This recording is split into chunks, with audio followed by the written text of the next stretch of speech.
Olá pessoal, tudo certo? Eu sou o Alander, professor de História, e hoje vamos falar de um episódio muito importante e significativo da história do nosso país, a Revolta da Vacina. Pois bem, a Revolta da Vacina foi uma revolta popular que aconteceu no Rio de Janeiro no início do século XX, e foi uma reação do povo contra a campanha de vacinação obrigatória empreendida pelo médico sanitarista Oswaldo Cruz, durante a presidência de Rodrigues Alves.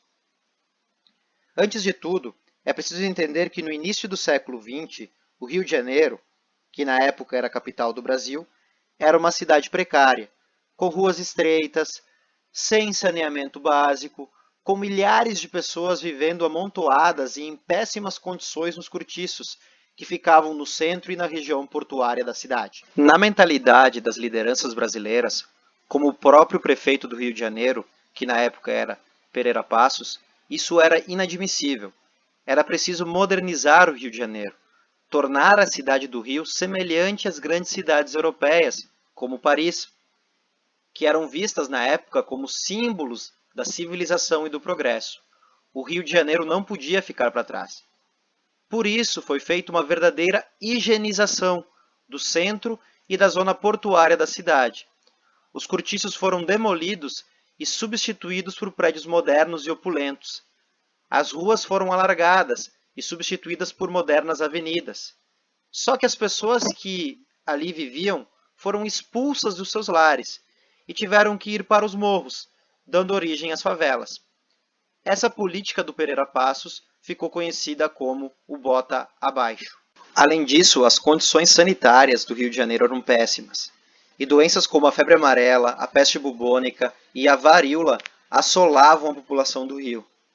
E é nesse contexto que vai ganhar destaque a figura do médico sanitarista, Dr. Oswaldo Cruz, que é esse que está sendo mostrado aí na imagem. O Oswaldo Cruz buscou acabar com os mosquitos e ratos, que eram os transmissores dessas doenças. E aqui vai um detalhe interessante. O governo brasileiro chegou até a dar uma grana para as pessoas que matassem os ratos e os levassem para as autoridades. Só que um pequeno grupo de pessoas, muito espertas, começou a criar os ratos em casa, para depois matar e vender para o governo. No fim, eles acabaram sendo descobertos, mas aí já tem um episódio muito interessante da nossa história, que mostra o verdadeiro espírito malandro e empreendedor do brasileiro, né? As pessoas criando ratos para matar e depois vender para o governo. Mas voltando a falar da revolta da vacina, a situação ficou complicada mesmo quando o governo decretou a vacinação obrigatória contra a varíola. Foi aí mesmo que as pessoas se revoltaram, porque já tinham sido expulsas dos seus cortiços pelo bota abaixo, porque também não entendiam direito como as vacinas funcionavam. Na época, as vacinas eram novidade, e a maioria das pessoas não entendia como se podia combater uma doença injetando no próprio corpo a própria doença. Além disso, as seringas e as agulhas eram enormes e doloridas. Para piorar, muitas mulheres se recusavam a tomar vacina, pois não queriam mostrar partes do seu corpo a um desconhecido. Além disso, corriam boatos de que era preciso ficar nu para tomar a vacina, ou de que ela era aplicada nas partes íntimas das pessoas.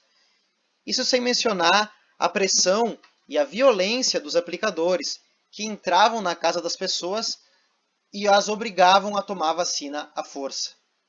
E é nesse contexto, então, que estoura a revolta da vacina, em novembro de 1904. E ela ocasionou uma verdadeira quebradeira no Rio de Janeiro. O governo federal teve que recuar e suspender a obrigatoriedade da vacinação. O exército foi acionado para conter os revoltosos. O exército, como sempre, reprimiu violentamente a revolta, que foi sufocada dentro de poucos dias. Então, de um modo geral, esse é o panorama da revolta da vacina. Uma revolta popular urbana que aconteceu no início do período republicano oligárquico brasileiro. E ela mostra, dentre outras coisas, a pobreza, as péssimas condições sanitárias de moradia e a violência sofrida pelos pobres moradores das cidades brasileiras no início do século passado. Então é isso, valeu, até mais, abraço!